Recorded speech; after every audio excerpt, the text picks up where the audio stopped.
Welcome back to what's this show called again? The BJ show. Right, hang on, what is it? That BJ show. Right, okay. Sorry, don't mind us. We've just been on holidays Just for been the last holidays for a bit, man. My mind ain't working at all. And we, What is podcast? sipping coconuts and just loving life and Sipping sleeping coconuts and sniffing coconut. What's that shit? Oh my god, we're not getting into that shit. No, Anyway, not now. we're back, and I hope you're going to enjoy this episode. Let's roll that intro, and we'll see you in a second. See you soon.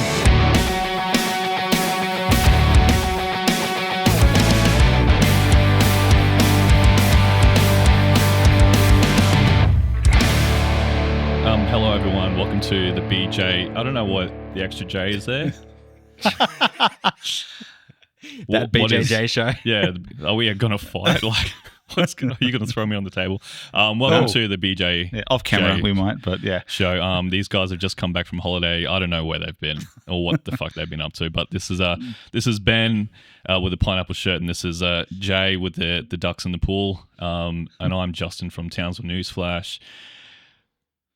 Welcome. Well, yeah, you are on a roll there, mate. You should MC events. Has anyone ever told you that? Yeah, I don't know. Apparently, I can get hired to do that these days. You'd actually be pretty good at that, I think. Hey, that's a good idea. You got such a smooth voice too. It's do. like sexual chocolate. Ooh. I think it's like sexual chocolate. Chocolate, I'll take chocolate. Yeah. Everyone used to say like mocha or something, but Yeah. Ooh. yeah, I think it's because of the blend of Do you reckon? skin tone. We can say this. We can say that? Yeah. Well, welcome, man. Yes. Thank you. This gentleman needs no introductions, obviously, guys, if you've been around Townsville for a long time. Actually, the music scene in Australia in general, I think a lot of people know the name Justin Fimmel. Yeah, sure. Yeah, sure. Yeah, what's wrong with that? No, it's yeah. weird to think that like Yeah. in terms of, how long you're involved in the music scene as well quite a bit. So just knowing that like I've been in it since I was like 17 and 35 now. Yeah, dude, I remember old Untitled gigs in 2009, 2000, even earlier. Actually, 2006, I vaguely remember old school PCYC That's days. when I started doing those gigs. Yeah. And you were like 40 kilos, man. Hey, I had a six pack. Yeah. Yeah, you did actually. Yeah, and I was rake thin, man. Yeah. But I had abs, dude. it's Nice. It's like I'll see photos every now and then. I think actually like in your Facebook memories too. Like occasionally you'll put like a flashback photo up over the years, and just to remember old school Justin Fimmel back then. Yeah. Still ripping it on the drum kit too. Like you weren't like a newbie on the drum back then. Yeah. That was good. Yeah, I've been playing for a little bit, so it's good to obviously keep that trait. So No, 100%. How long have you been playing drums for now? Your whole life? 20 to 25 years all up. Yeah. Yeah. Nice. So, yeah, I got my kit when I was 10 and I was 35 now. So. Sweet, man. Damn. That's wicked. Yeah. What's your favorite kit? Sorry, just a quick little music thing. No, What's your favorite kit to play so far? Favorite kit to play so far? Not my own.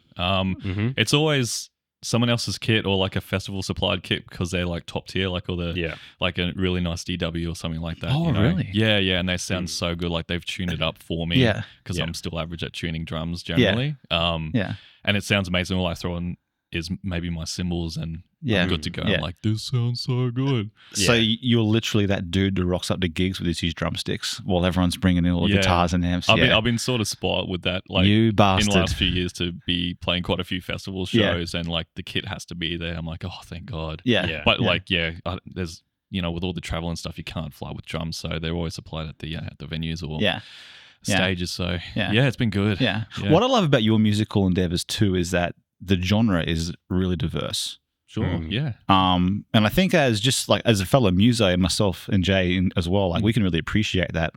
I think too often metalheads, because I'll always say you're a metalhead too. You do a lot of other stuff, but that's fair to say too. I'll always say like metalheads are sort of looked at by the general public as just that one horse sort of thing. Like they're into this, whereas so many metalheads I know are so diverse.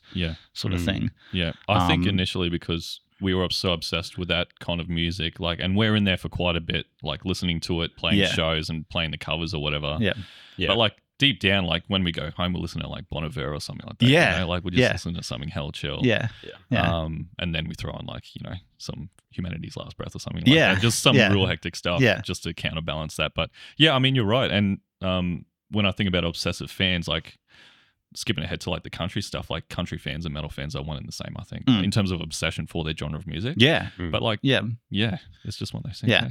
Like they live and breathe it. It's Yeah. almost like you said, you can tell a metal fan by the way they look and dress, Yeah. and you can tell a country Absolutely. fan Yeah. at the same time. Yeah. Yeah. Yeah. I like that. Yeah. It's good support. I love seeing the support musos have for other musos as Yeah. well. Yeah. Yeah. Yeah. Yeah. 100%. And then, so what else do you do, Justin, of the Fimmel variety? The Fimmel variety. There's a few of us Fimmels. Just quick note. I really want to meet Travis Fimmel. I think out of all the Fimmels in the world right now, I'm still trying to meet Travis Fimmel because I know that generationally we're not that far apart in like our family tree. Yeah. Yeah. So I'm like, I want to fucking meet him so bad. Yeah. Like, you know. Yeah. If yeah. there was any blood relation, There's something very small because we're Yeah. both from like country Victoria. Yeah. But obviously he went his way and then, Yeah. you know, so anyway, just a quick note down the line. Oh, never say never. One day I will meet him. yeah. So Justin, no, not Justin. Travis, if you're listening. Yeah. Here he is. Well, I mean, he's not. Yeah. He's not. Well, you at the never know. moment. We have contacts. Yeah. Fake Yeah. Trav. Just our mums and dads in our phones, really. Yeah. But yeah, no one Maybe really one day. that diverse. Sorry, what was your question going to be? Oh man, I was just asking What else I do? Sort of like what else do you do, man? Because Just generally? because Yeah. I mean, obviously, Ben, like, you know, you guys were talking about what we're going to be talking about today, Mhm. and saw all the topics there. Pretty sweet, man. Like, Yeah. you got a good mixture of things you want to talk about today, Sure. and Yeah. like. The thing about our podcast is it's about life, right? Mhm. It's about having a conversation with people, getting to know people, you know, really tapping into what makes that person tick. Yeah. And so, man, Yeah. like, Yeah. I know you obviously from the music scene as well. I've Mhm. seen you around, seen you on TOWNSVILLE News Flash. I'm a photographer as well, videographer. I've seen you around that Yep. sort of gig as well. Yep. But you know, So I just think, well, I was going to say what Justin and I were talking about, just knowing each other through like all the years, and I'll always see Justin at gigs and vice versa. And when you look at someone who is like that all the time, you sort of see that level of support they have for friends and what everyone's doing, sort of thing. Like everyone's busy, so everyone can't exactly go to every gig or go to every party or event, or, you know, sometimes people even forget birthdays or whatever the case may be. But we were just talking recently about growing up, and I was having this conversation with a few other people as well, and the level of support you show friends, and like some friends will do some things you don't want to support, others friends will do things you think are fantastic, sort of Yeah. thing. So it was almost navigating that ground on how much support you give friends, Mhm. even though you may not support them, if that Yeah. makes sense, or Yeah. You don't necessarily agree with morals or whatever they're doing. Yeah. And it was just that grey area, like how much until you start losing elements of your own character, Yeah. watching someone do something that, Especially if it's like maybe quite a drastic change as well. I think when it comes to like seeing friends do certain things, whether it be like musical endeavors or whatever else, like, you know, if I know, or if I feel that it's like something that's held positive and like, yeah, they're moving in a sweet direction, like, man, I'll, you know, shout on top of the mountain, stuff like that. But Yeah. as long as like whatever they're doing, as long as it's not hurting anyone, like at the end of the day, it's about, you know, just doing what's right by you and Yeah. hopefully other people as well. So Mm. yeah, but I mean, hopefully I'm doing that as well. I know that I've got, you know, personal, you know, things that in the back of my mind, I'm like, I can definitely work on things. Like, we'll always be perpetually working on things. Yeah. Like to either amend or extend relationships or anything like that we have currently. Like, it's just one of those things. And yeah, especially with social media these days, right? Like, Yeah. holy hell. Like, Yeah. since signing up on Facebook 2009 yeah, and then yeah. like adding all your friends from school and seeing where they're at these days, like some of them you're like, oop, they've hit it. You know, in my mind might be like, oh, so they're set. You know, they've done the whole marriage, babies, Yeah. that sort of thing, and they're living Yeah. their life. And then there's other friends who are like still like going like way up. I'm like, that's so Yeah. good. And Yeah. So yeah. It's like age. Yeah, it's. I think at one point there was an age that we had mentioned it on like a previous episode too. There was an age in which society felt you had to achieve certain things by. Mm-hmm. And I think back in our parents' generation, it would have been like mid-20s is like by the time you should have a mortgage, a couple of kids, or whatever Yeah. the case may be. And Yeah. I'm well past that, and I'm Yeah. not even close to that just yet. I'm Yeah. still hungry for everything else Yeah. going into that. Yeah. But then, like you said, I look at the people I went to school with, and some of them hit that 10 years ago, and what I can foresee the rest of their life being is just now with their kids and their family of a nighttime, working during the daytime, and then living towards the weekend where they'll actually get to spend time with their family. Like they're essentially living the lives that our parents and that what we mentally probably embedded into our minds as kids. So they're living that life, which is fine. Like I'm not shitting on it at all. No, fuck it's no. Just that no. Me personally, and probably you guys as well. It's like, we're in like mid-30s or late 20s or whatever. Like you want, like, holy shit, there's so much I still want to do before, having kids or getting married and stuff like that. So, and everyone's different. So like sometimes I do think that because there's 4 of us Fimmel kids. So, and definitely by 35, like, we were all born and stuff, and we were like moving up to Townsville from Geelong at that point. Yeah. And I can't even think of having like 1 or 2 kids at this moment because I'm too, there's so much I want to do. Yeah. But like my dad grew up, like he was a missionary. That's how I met my mum. Yeah. Like growing up in a fairly strict Mormon household, and that's a whole other thing in itself. By the way, like holy shit, I could go there.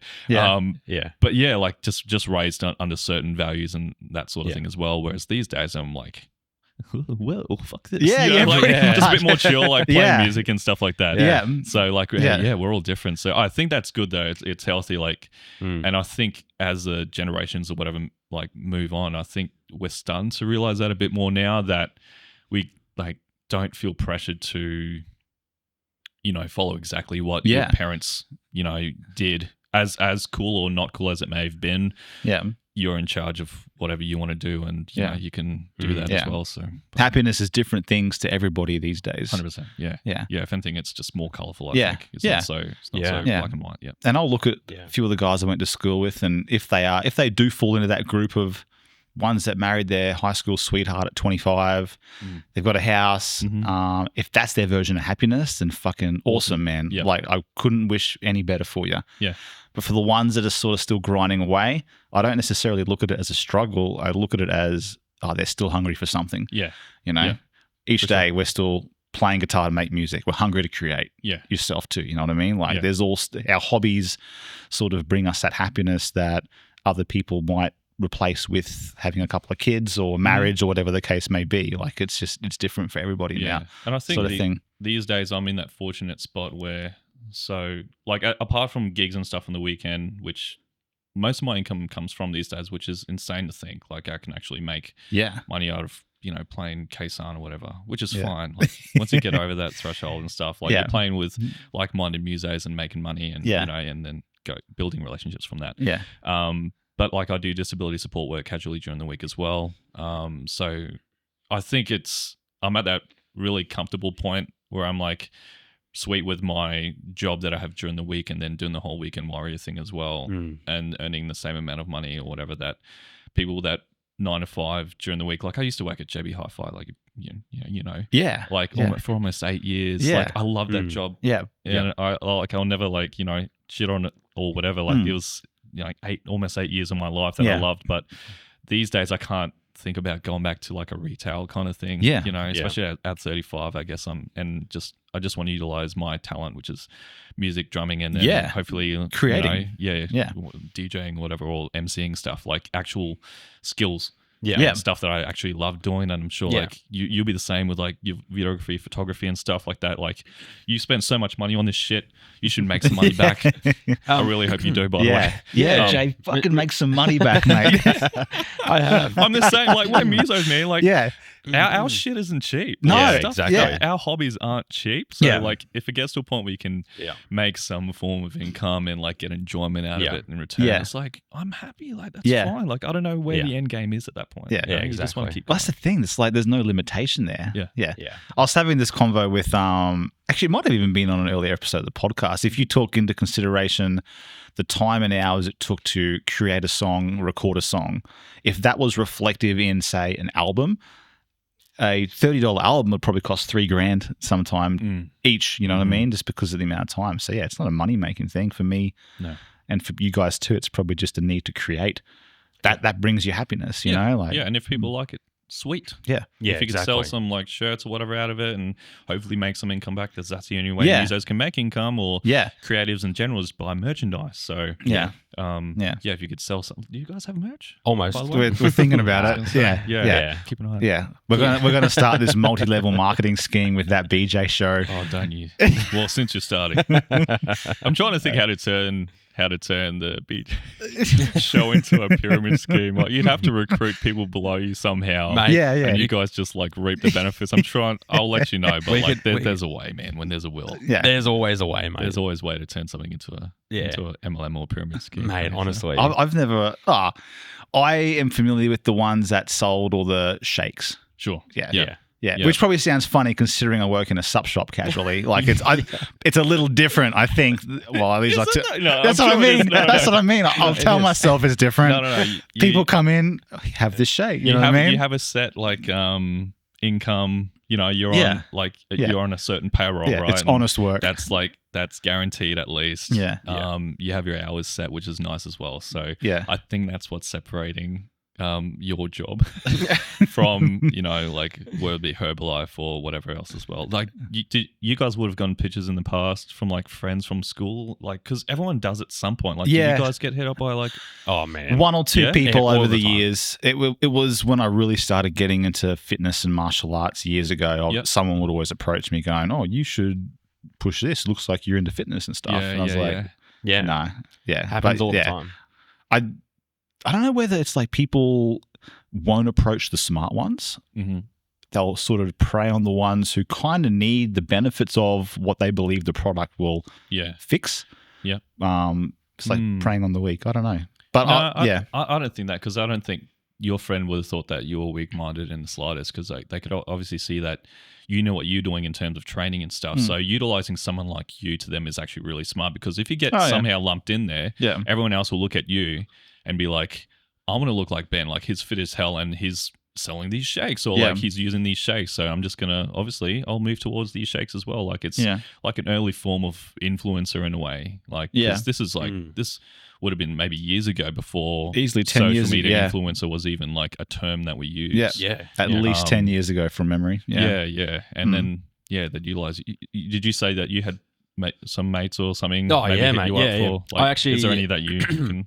Yeah. I actually had I had somebody approach me. I won't say names, but she actually asked me if I would be keen on like buying these different health supplements and stuff like that, right? And all the stuff, natural products that I was actually really interested in, because I'm really interested in taking, you know, natural products that are really good for your body. Sure. And it's all good shit that, you know, like somebody who works in a sub store would look at and be like, Yeah. yeah, this is legit. This Yeah. is good shit. It's good stuff. Like, and I was already like, I want to buy that sort of stuff. So then for me, I was like, well, it makes sense if, you know, especially if I had a podcast type of thing. Like, imagine how cool it would be if we believe in a product and we're like, hey, if we actually did it, we never did anything about it, but I was like, if we actually enjoyed the product, wanted to, you know, basically tell people about it, and if people bought that then, and then that money came back to us, and then if they also then went off and then did their own thing as an ambassador and all sort of stuff like them, money gets made all the way up the tree, you know, as the pyramid works. Yeah. Yeah. But it's like, I always have the opinion that if you like the product and you actually like using it, and you just want to tell other people about it, if they buy it because they also want it, I'm in the opinion that I don't mind that, but it's when you obviously want to go into the nitty gritty. Like, my mum used to sell Nutrimetics, and I don't know if you're I'm not familiar with that one in particular. makeup, all the all the makeup product, or even like Tupperware. Tupperware was another one. Thermomix. Yes.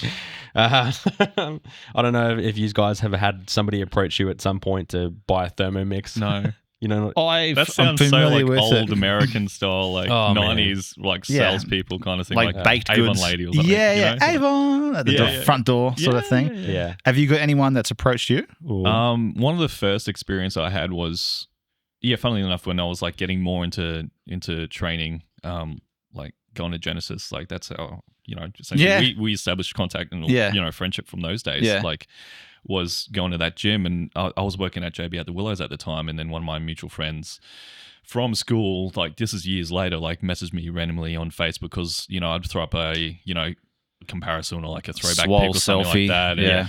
And then he'd message me and be like, hey, man, like, yeah, you're looking swole, man. You're looking great. Like, how you been? Do the whole, like, niceties kind of thing. It's like, man, we haven't spoken in years. What's going on? Like, where's this going? Like, I always had that in where's this going? Mind. Yeah. There's always a pitch.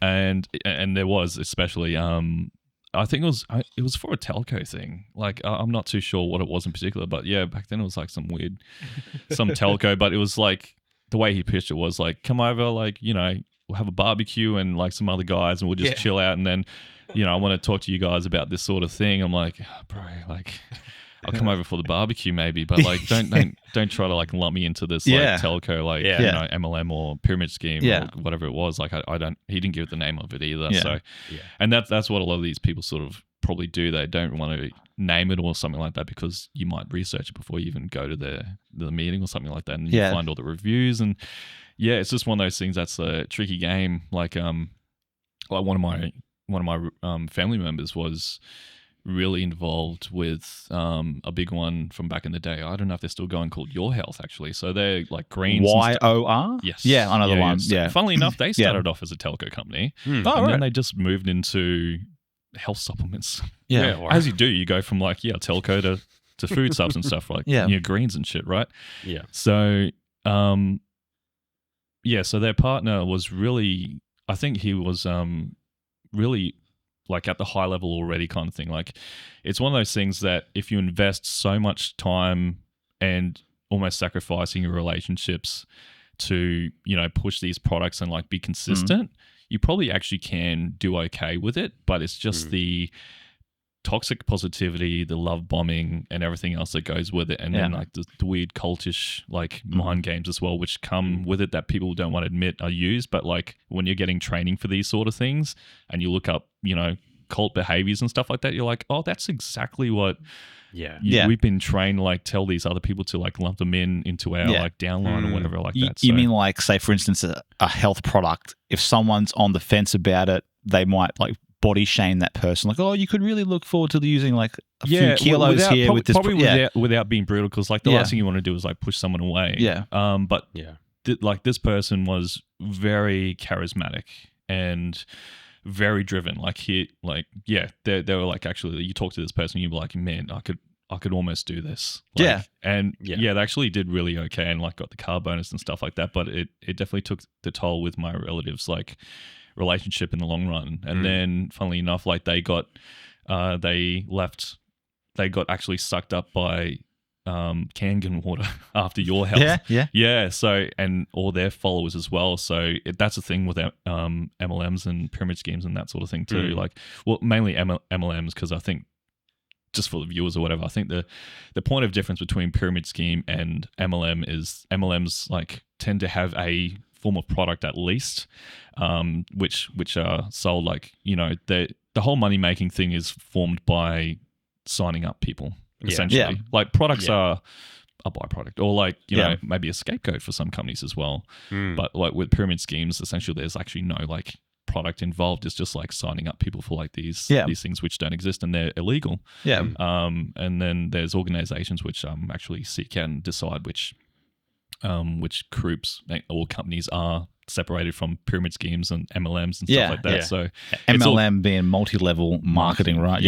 So it's just a nice way of saying pyramid scheme without saying pyramid scheme. And they're still functioning and legal. So like Kangen water was another big one actually that and I found like some mutual friends actually get into it as well. So hey, are you guys familiar with Kangen at all? Or no, I'm not actually. No. Yeah, so it's essentially this like filtering system, this machine which alkalizes, I think, water and stuff like that. But like the starting cost is like $3,000, and they go up to like $7,000 for like these products as well. And and they like, I've seen some videos like online about the guys showing how they use it. It's like, with this water, like you don't need cleaning products anymore. Like you could just clean your kitchen top and stuff like that, or you could use it on your face and you don't need product and that sort of thing. It's just the ultimate pure form of water that you can use. And like, and then they go into bullshit like, it can actually like maybe cure cancer and like all this. Like when it gets to that point, you're like, shut the fuck up. Yeah. So like, it's essentially a water fountain thing you stick on your bench like as you a could source probably of water. buy like, awesome.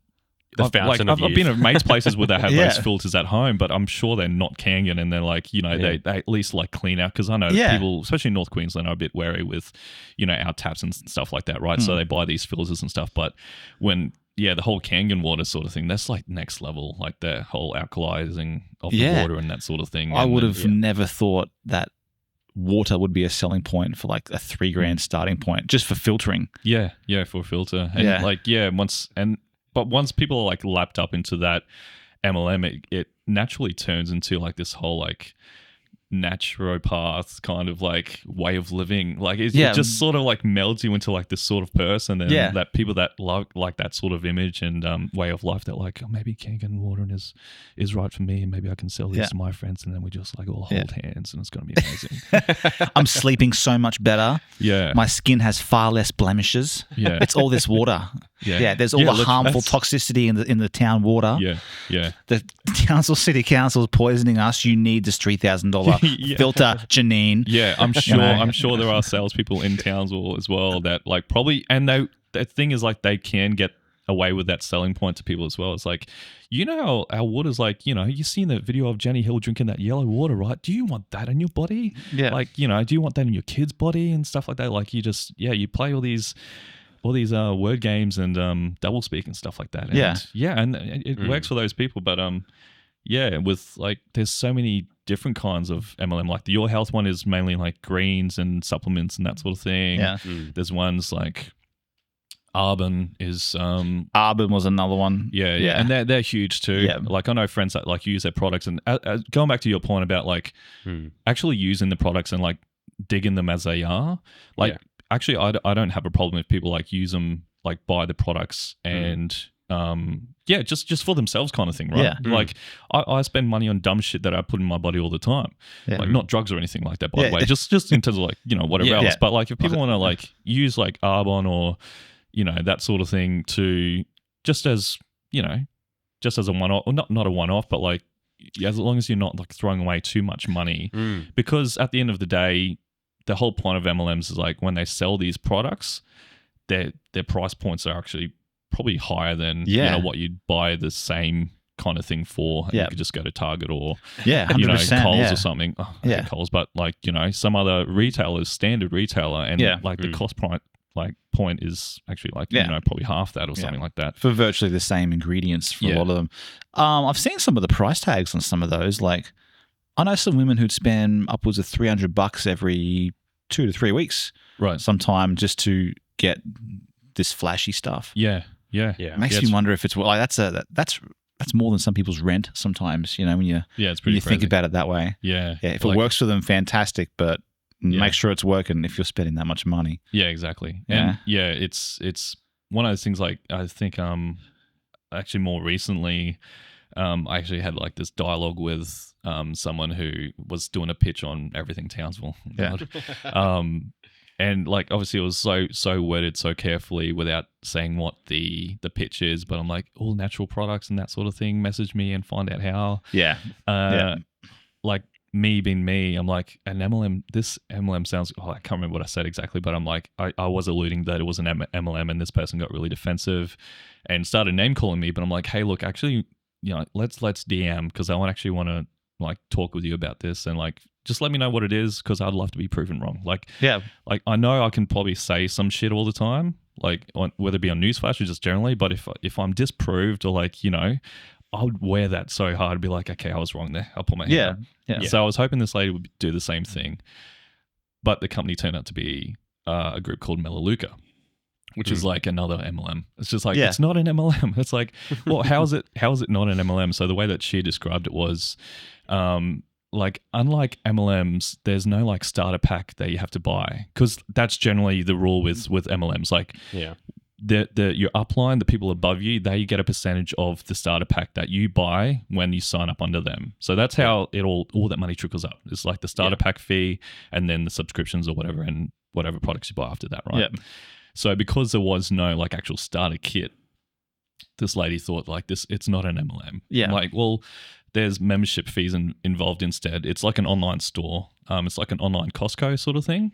And all their products are like, they're priced disgustingly, of course. But there's like, to make any money off it at all, like say I'm signing you up and you have to pay like a certain fee or a certain like cart for me to get, because I think it's like 50% commission to me. Yeah, right. Yeah. So you buy a certain amount, a minimum amount, and then you turn into a preferred customer so you can get discounts in the future. But I need you to keep buying a certain cart per month. Yeah, because it's lucrative to you. Yeah, because it's lucrative to me. Yeah. And then like, because then I start like getting those commissions and that sort of thing as well. But obviously not everyone is gonna, and I think the main point with Melaleuca is like it's mainly like cleaning products and vitamins and stuff like that.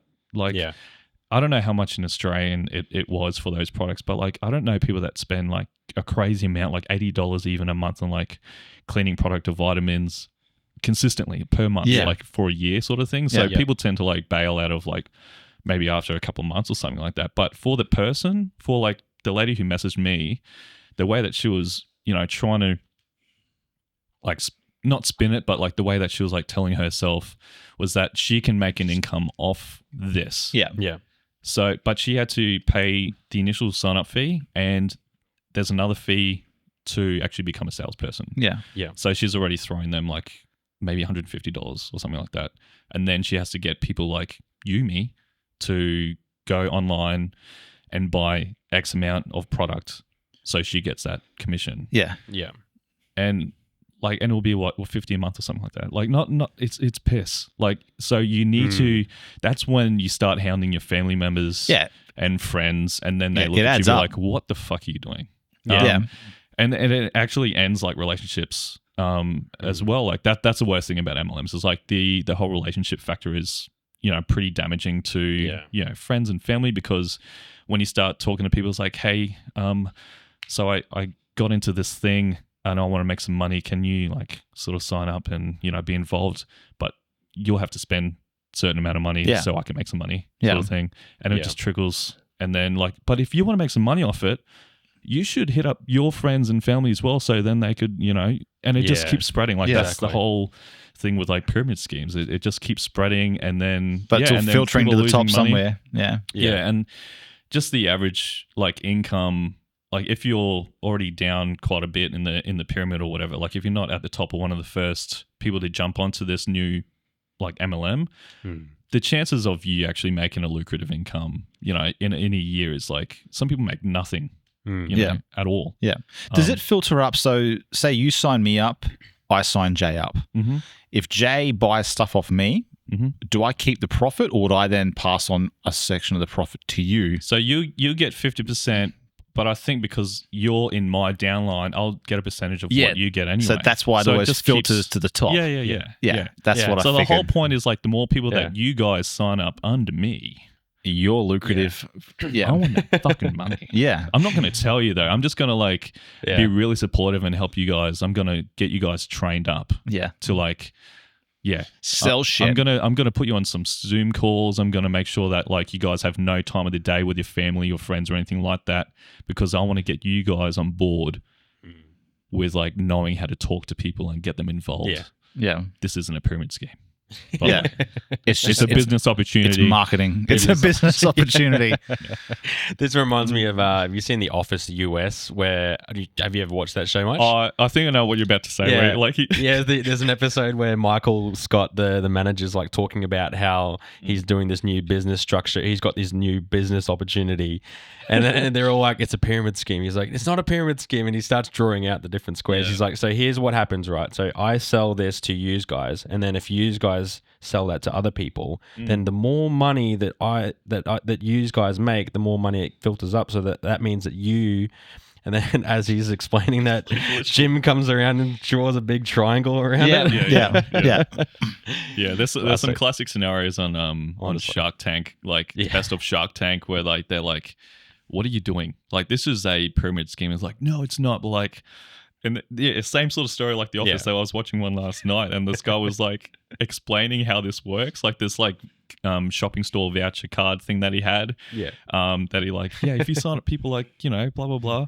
And then one of the sharks was like, so if you're at the top, and then you get 2 people, and they're like, she was like shaping a pyramid. I'm like, Yeah. so of course they turned him down. He wanted like 150K or something US. Yeah. Wow. To get him started. And he already threw like his mortgage at it. Yeah. So it's very fuck. unfortunate. Yeah. But I was very close. Well, I wasn't very close to signing up to one during COVID when everyone got locked down. And I wasn't coaching at that point in time. I remember seeing on Seek or something one day something about health and fitness enthusiasts. Oh yeah. Wanting to make money working from home, and I figured it was maybe just Zoom calls, essentially like PTs do nowadays. Yeah. They can do it from home, write programs, offer nutrition advice, whatever. Met up with these people, got through selection, and I didn't really know much about the company. I'm like, this is kind of fucking strange. Like, I can't really seem to find anything on them. Yeah. And I remember they were going to give me like a final offer on a Zoom call one Thursday evening. Okay. So I was working late night shopping at that point in time at a side gig I had. And I remember shutting the shop for about 20 minutes or so, say like 6:30, 7 p.m., logged onto my computer, and everywhere, all these people logging on who obviously probably offered the same thing I was. Yeah. And as soon as I logged on, I was like, this is a fucking pyramid scheme. Yeah, right. It was health food supplements. Yeah. Starts with H. So am I the only one that can actually say the names here? And you guys no, it's fucking. So by the way, just a disclaimer. I've signed a release form and everything. That's fine. But like, just disclaimer on my behalf as well. Like, this is all just my opinion. Like, these guys, they're just sharing their stories and experiences. Whereas with me, I know that I'm like trying to explain for the sake of this episode what pyramid schemes are or MLMs. But this is all just my opinion. It's not, take it with a grain of salt. But listen to him at the same time. And, they're not going to watch this and like try and sue anyway. But if they do, fuck you. Like, I'm just a dude. Come on, man. He's just a poor muso, ladies and gentlemen. Poor muso. And I just want to talk about this stuff because it affects me directly. I've had family members and friends get into this shit, and I'm looking at you, I'm looking at you. So, I don't know. No, yeah, just disclaimer. Yeah, 100%. Yeah, and as soon as it was. Yeah. And as soon as I got it, I was like, "What the fuck?" So, wow. I stayed on this Zoom call for 5 minutes, Yeah. just out of curiosity. Sure. And it was pretty much everything you just said. Then it was one person talking, hyping everything up, using the term business opportunity, using the term like at-home income and stuff like that. Yep. And really playing off the COVID fact that so many people have probably lost their jobs. And like, this is, they're probably sitting at home going, this is fucking awesome. We have all these people who are out of work, who are hungry to make money in the fitness industry. COVID was the best thing that happened to MLMs, hands down. Because they raked that shit in. Yeah, because no one was going to their job. We didn't know how long, we'd be out of our actual work for. We're probably a bit angry. We're like, you know what? I can get used to staying at home. Yeah. Oh, there's this thing that's like, sounds like a lucrative opportunity and that sort of thing. And blah, blah, blah, sounds cool. And yeah, holy shit! Like so many companies jumped on that. So yeah, hence what happened with you. Yeah, but yeah, that's interesting that you actually come in there for a bit too. And it was up on Seek, like it was Australia wide, and I should have known when I looked at it. Like looking back at it now, hindsight, obviously, I should have known when it said location, and it had like half the towns and suburbs in Australia. Yeah. But Yeah.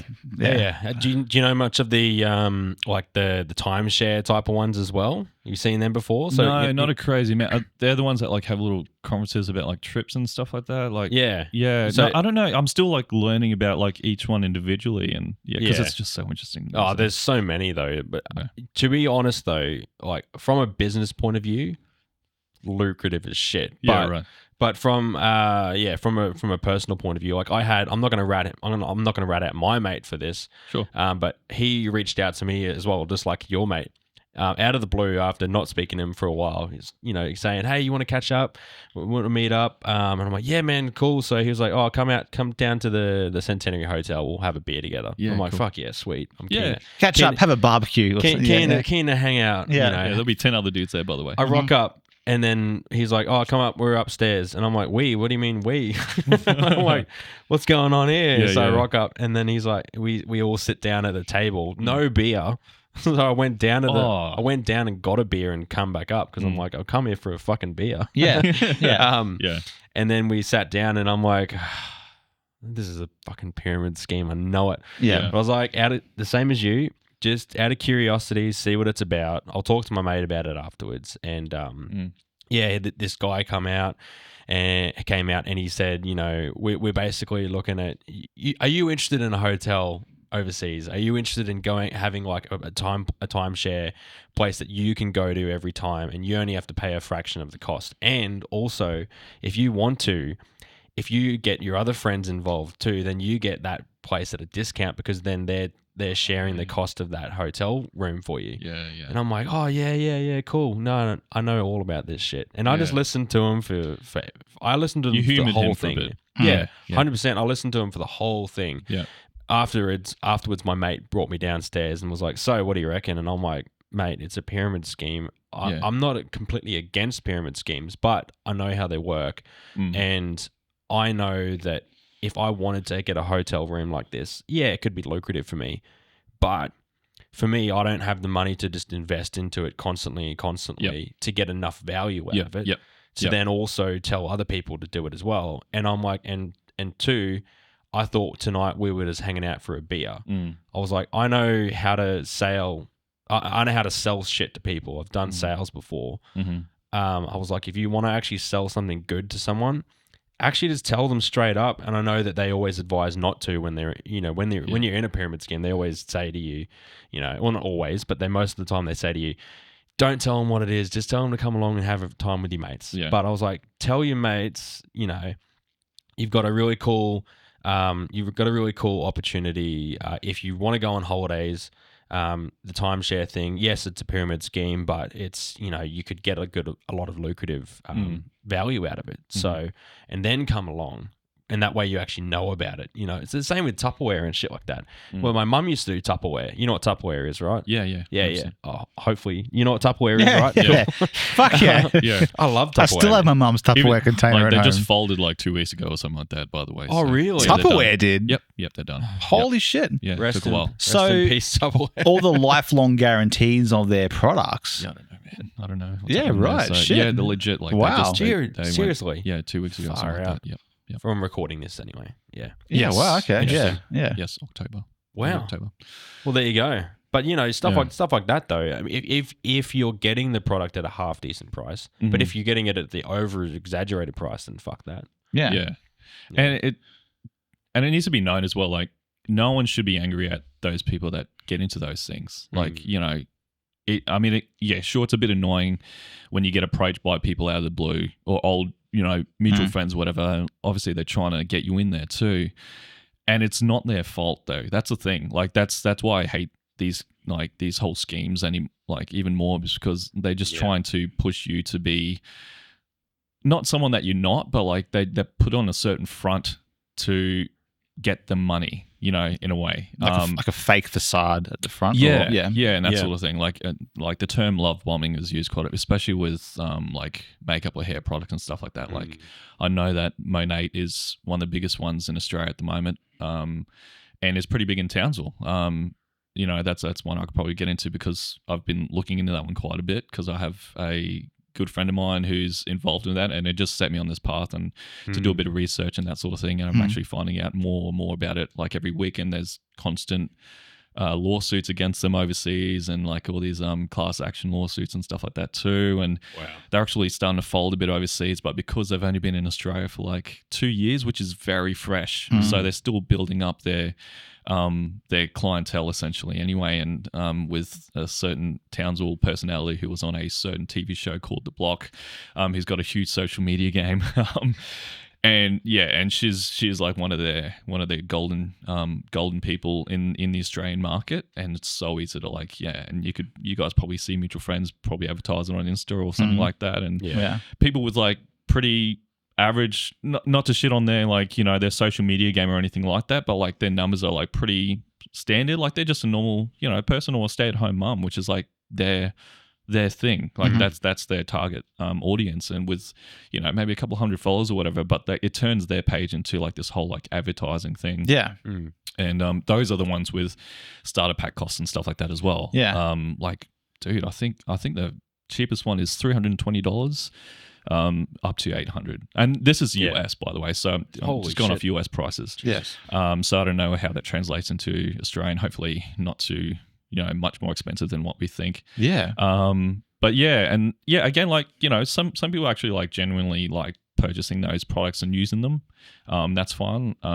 But yeah, obviously with the whole notion of sometimes they sell the products and then sometimes they move towards, hey, if you want to turn this into something that, you want to make money from, ask me about it. And, be your own boss. And like, it's with the social media game being so crazy these days, and like everyone's their own little celebrity, and they're trying to they really push that, that whole narrative of, you can do this girl boss kind of thing. Yeah. Yeah. Do you think the people that get caught up in that are a certain demographic, like ones that are maybe overcoming some sort of depression or low point in their life, and they're trying to get a bit more confidence to do things? Or are you seeing a lot of people that just already successful people getting into it just as much as, single parents might be into it, just as much as any other sort of demographic? Yeah, I think it's across the board. Yeah. Hey, but I think it's very easy to have that single mum or stay-at-home mum sort of thing, like with one or two kids, because they want to make some form of income, and they, the whole shtick essentially is like, oh, you're using Instagram right now, aren't you? Like you scroll your phone every day, sort of thing. It's like you can make money off doing this, and like you love washing your hair or using shampoo. Why don't you use that? Like literally, like it's not kidding. Like it's that easy to pitch to people. And it just goes from there, and then it turns into this crazy sort of like I don't want to use the word cult, but like it's hard to avoid. But like after a while, it just turned into a certain thing where like you're going to these events and everyone's like just really super like toxic positivity, and it's like, let's lift each other up. This is gonna be awesome, that sort of thing, and which is fine for a bit. Like I'm sure they can, make some good friends after that. But once you leave those sort of organizations and that sort of thing, and you're not making them money or whatever, you're probably nothing to them. Yeah. Like, you're just like, oh, okay, fuck you. I'm just going to move on to... You're a pawn while it's working for them. Unless you like save someone or, take someone with just like, hey, I'm thinking of leaving because this isn't like I've actually lost money. Yeah. And this is actually hurting my relationships and that sort of thing. Yeah. Like, can you do this with me and that sort of thing? So, Yeah, and you said before as well, like you've had people that have done it with you, like have tried to get you on board and stuff like that, and you've had a lot of bad experiences. Do you mind elaborating on like, do you have like family and stuff like that did get quite hurt, or did you get quite hurt from that as well? Because I could imagine, if you do have bad experiences with that, then obviously completely understandable why you would have this. Well, my family member, like, they're the one that was in your house for like 5 years. So they're completely anti MLM now, and they could pick it out like, a pitch when they see it, and they let those people know. So they were in it with their partner. Their partner was the one that actually made up in the ranks and got like a car bonus and stuff like that. But especially with your house, it got like pretty odd in a way that like people in their downline would like, if there was like an event in town or something like that, my family member would tell me like someone in their downline or like in the same organization picked them up in their car, and their car wasn't like too flash or nothing, but they were like super apologetic to my family member, and be like, oh, I'm sorry, it's just like this car sort of thing, and that because they held them on such a high level because they were up in those ranks, like one of the top sellers in Australia, that sort of thing, and just like having that, it like, just blew them away, and like it's like.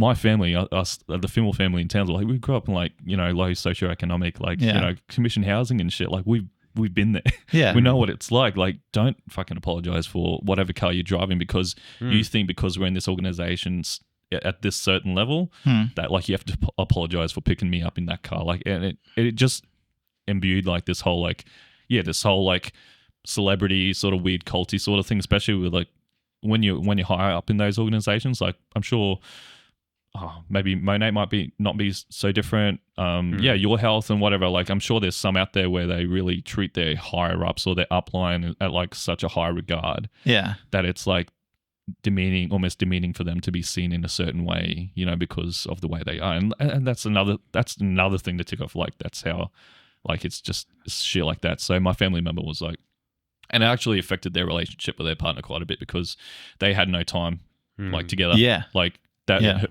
their partner was like, so living your health life and like, having dinners they'd have dinners with like the CEO of like the one from the States and that sort of thing. Like they were big game in Australia. Yeah. Yeah. So it got to a point where like it just became too much. Yeah. They broke up and then they found out that the partner that was doing really good in your health was, that's when Kangan moved in on them. And, and they took the whole them plus their downline as well. Yeah. Damn. And so it just goes to show in terms of loyalty and stuff, like you could just be bought out essentially as well. Yeah.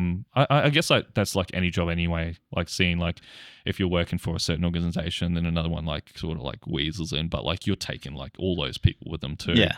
And MLMs do that all the time. Yeah. Like once they get like a high seller, they like try to like sweeten the deal and be like, we want you and your whole friggin' downline to come. Like this is thousands, like 20,000 plus people maybe. Yeah. And that's like hundreds of thousands of dollars. Like just easily. There's some money there.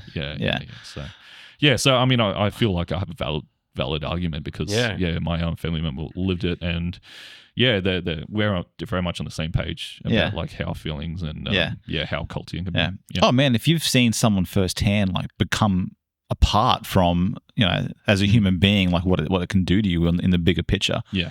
And fight that fight. It always starts off like super cool and like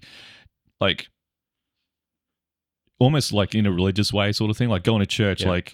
Like I'm not as religious these days, but like I didn't mind going to churches. I like going to churches because everyone's cool and chill and super nice. Yeah. And like I love my Christian friends. Like they're always so cool and supportive and nice anyway. Yeah. So, but when you go to like, a meeting and you're like those pyramid scheme meetings and that sort of thing, it's like that times a million sort of thing, right? And they're just like, like the whole love bombing thing and just like, you can do this if you need help, come message me directly and that sort of thing. It's like, well, of course, because that you need that person to make you the money because, they're in your downline. Of course, you're going to try and have them a certain way or meld them so they can make you the most money by like adding more people to their network. It's like, why don't you, you should tell them to do this, or like sometimes I'd shit talk a person and be like, or try and come up with like certain ways. It's like, have you tried, talking about this, or like, there's some narkiness towards it too. Like everyone's different, but it always starts off like super nice and like, it's like,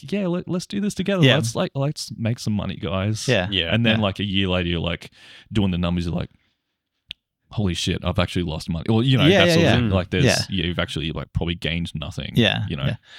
So, I was going to ask you a question that's probably going to change the subject. No, go for it. If that's all right. Unless it was. Yeah. No. I was going to say, you mentioned before like the Fimmel family growing up in like a medium to low socioeconomic. How did your love for music and the Townsville News Flash stuff come about? Was it to like just inject some sort of excitement? Like, where did that come from?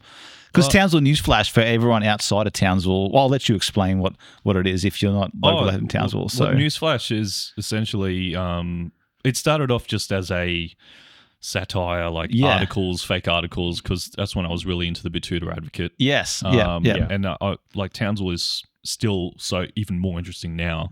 But like when I started the page 6-7 years ago, whenever it was in 2017. Yeah. And I loved creative writing. Yeah. So I needed that sort of that element, and I just needed something to write, like an outlet. An outlet, exactly. Yeah. Thank you. And I started just doing those, and then a certain article I made, like which kind of blew up. But like essentially, Newsflash is just a satire page, but it's grown into like having my face on it more so. Like back then, I was anonymous. Yeah, I didn't want any. Like I told my social circle or whatever, like all my Facebook friends, like, hey, I'm doing this. If you want to share it or whatever, that's cool. Yeah. But I think because I knew that I had potential to get in trouble for certain things I'd say or like write about, like even if it was satire, I just wanted to totally remove my name from them. But it got to a point where I'm like, because I love being on stage, and I like being a bit of a show pony sometimes, and I still do. Like when I was a kid, like, you know, I was a big class clown, Jim Carrey fan sort of thing. Yeah. Right? Yeah. So I think it's just been in me forever. But and then I just found like I could utilize Newsflash to sort of like put myself out there a bit more and start doing videos and you know, being more creative with like memes and that sort of thing when they were just sort of to be like a really cool thing and just get better at like shitty, you know, free apps on your phone that you could like crop and, you know, paste things on. Like I'm really good at that like now, and I don't pay for any of them still. Like cringy on purpose to the point where you want it to look. Yeah, but these days I'm like, no, that looks pretty good. Yeah, like it's actually stepped up, I think, in quality a bit. But well, man, as I think the best thing about it is if you're in Townsville, you can pretty much relate to every fucking thing you post. I hope so. You know, at least I think so anyway.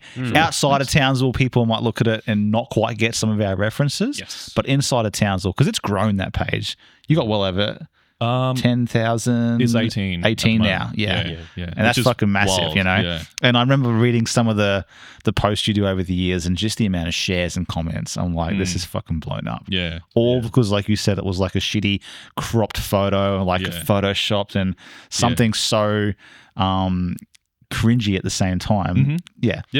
Must just be Townsville, man. I don't know. Like, I don't know if I've lived in other parts of Queensland. I don't know if something like that would ever take off.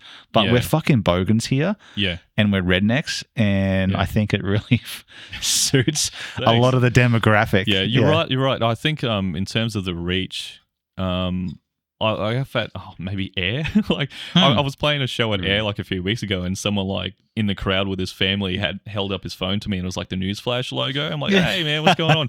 So in terms of like the reach and like the relativity, like I have some friends and like, you know, all around Australia which follow it, but that's only because I share it. Yeah. And they probably like certain things because it's a more broad sort of like meme or, you know, post or something like that. It's a bit not so Townsville centric. Yeah. But I think I mean, it is called Townsville News Flash. So there won't be a time where if I wanted to have a branch out in something that was like a bit more broad, it wouldn't be Townsville News Flash. It would be like Justin does or whatever, something like that. Yeah. So it'll be more me. But like at the moment, I'm just happy at just being more Townsville centric. If it gets out there a bit more, cool. So there's two things I love about it. One is the Karens who don't actually realize it's satire, and think some of the stuff you post is real. Based on that, can I tell you about how the page first blew up? Like, So it was. You remember Cyclone Debbie? Yes. Yeah. So I had done a few articles already by then, but this is when Cyclone Debbie was sort of like stewing down south or whatever, and it was like starting to move its way up. And I'm like, I can do something here. And that's when I was really like sort of against, not against, but like I was really in the mindset of, I know that if I write something that could trigger the wrong crowd, it will do well because that's the only way. That's social media. That's social media. Like that news outlets have been doing that forever, like the clickbait stuff, and that's how they get the payroll. So, and I was thinking, it's like, what's a hot or relatively hot topic at the moment? So this is when, for some reason, at the time, Melbourne went for a more gender neutral stop sign logo. So it used to be, you know, the girl and the guy, whatever, or something like that. But now it's just like a more. I don't even know what they switched to, but it was just a more neutral, gender neutral stop sign. So it goes boop, boop, boop, boop, and then whatever the picture is that. So it wasn't like necessarily a girl or a guy. It's like whatever. I actually don't know what it is. I haven't seen photos, but I remember like that being the hot topic, and then people were calling it like, you know, politically insane or, you know, blah blah blah and all this shit, and just getting triggered.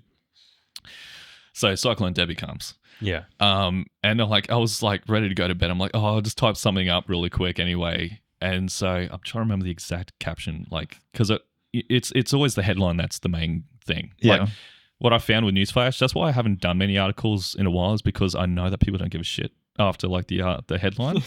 So like I could just like do like, you know, a triggering article headline and just write what's it? Lorem ipsum or whatever the fuck. Just have that like all that jargon afterwards. But I think I'm trying to remember exactly what it was. News publications advised not to assume Cyclone Debbie's gender. Because that's when like that whole thing was like coming up with the gender identities as well, and then Melbourne does this for their stop signs. And so I did that because in my head the notion of people getting mad at calling a cyclone, like a gender specific thing is insane to me. Yeah. Like, putting a actual gender on a storm, it's insane. So I posted that and holy shit, that like overnight and the next like 2 days after that, like it ended up in so many different pages. Like, and some which I'm like, oh, it's on this like bloke's fishing page and these pricks think it's real and that sort of thing, and so they're showing it like, I can't believe this is a thing. But in my mind as well, my justification was like, it just goes to show how fucking stupid people are as well. Yeah. And if that gets my page like likes or clicks or like some sort of traction, because I wrote a follow-up article which actually like sort of has a jab at the article I just wrote, but obviously it didn't do too well because people were like, oh, was it a joke or something? And so they didn't like it as much because I try to find like a balance anyway. But with that one, that one definitely set off people on both sides. Like they were like, trans allies or whatever that were like triggered by it as well. But at the same, like, I'm like, please don't think of me as that person because I know I'm not. And then there were people on the right side of it too, which are like, oh, I can't believe they fucking told us to do this. Political correctness gone insane. And so like that one, I was square in the middle. Like I was literally in the storm, like in the middle of all that shit. So that was the first big one on the page, and like every few years, like whatever cyclone was coming nearby, I'd just copy and paste and just change the name of the cyclone to whatever it was. And they'd still get a hit. And there'll be some old like newsflash followers that would be like, I know what you did. I'm like, no shit. Like, I'm too lazy. So I don't give a fuck. So that was the first big one. I think it was like, when was it? 2019, 2018, whenever Debbie was the thing. And it ended up being nothing anyway. I don't think she really hit. She just bombed down south or something like that. And gender fluid.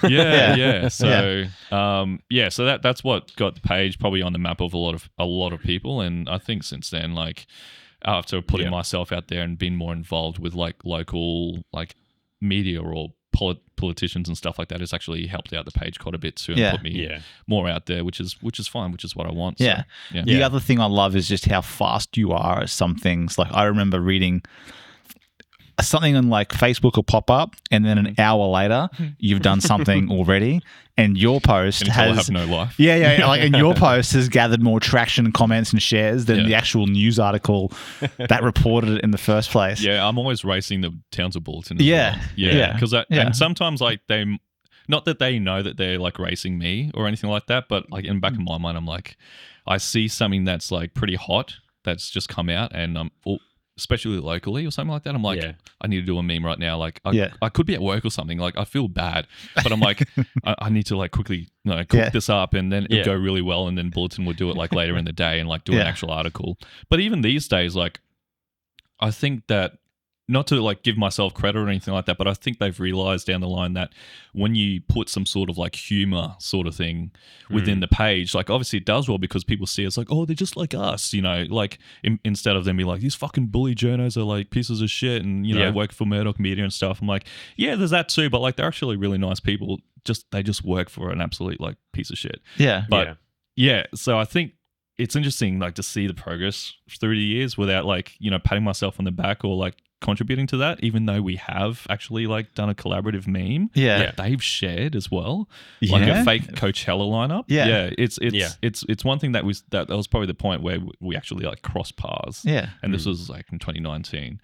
And that's, I think from then on, like they realized like, oh, if we do like some more jokey sort of stuff, people can probably get behind it, and it actually does work. I'm like, I've been doing it for years. Well, dude, funny you say that. The current I can't remember if it's the Queensland Health or the Townsville Hospital Facebook page.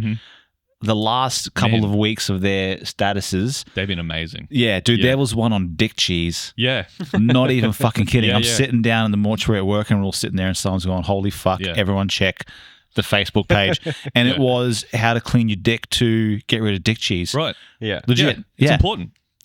And like the comments are just like, whoever's running this social media needs a fucking pay rise, sort of thing. Yeah. Yeah. And the only, like, I love when pages do that, and yeah, good on the Queensland Health for doing that, because like it's obviously worked. And like when I see it in my feed as well, I'm like, yeah, I don't know who is running that page these days, but I know some people that were doing socials for maybe the Townsville one, but yeah, in terms of like Queensland Health in general, like they're killing it. Yeah. But when I see pages, I think because I'm just like jaded towards Jetstar, but whenever Jetstar do like try to be like funny and write some cutesy sort of like haha, like, you know, you have to like pay more for like your baggage or something, or like I'm like, what the fuck are you saying? Like, are you like paying us out right now or what? And they're just trying to silly us.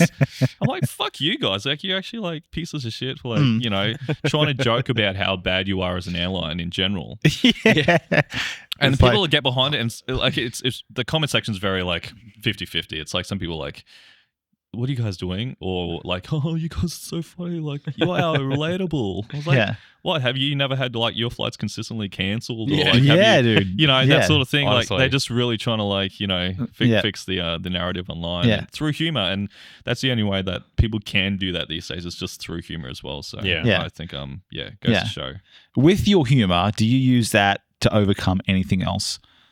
Like, did you, like all of us, we've all struggled with mental health growing up and stuff like that. Have you used that like growing up? You said you were always like the class clown growing up. Like the Jim Carrey type of thing as well. You know. Yeah, I was always shy. Like, I don't know where that started with me. Like, I remember like, because I went to Good Shepherd Primary, and like I think I felt that like joking around would get the girl.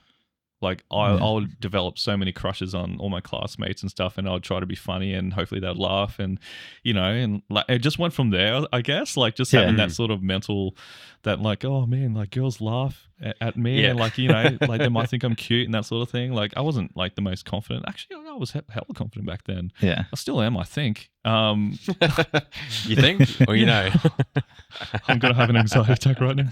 No. Classic. No, yeah, with the humor stuff, I think it's definitely helped.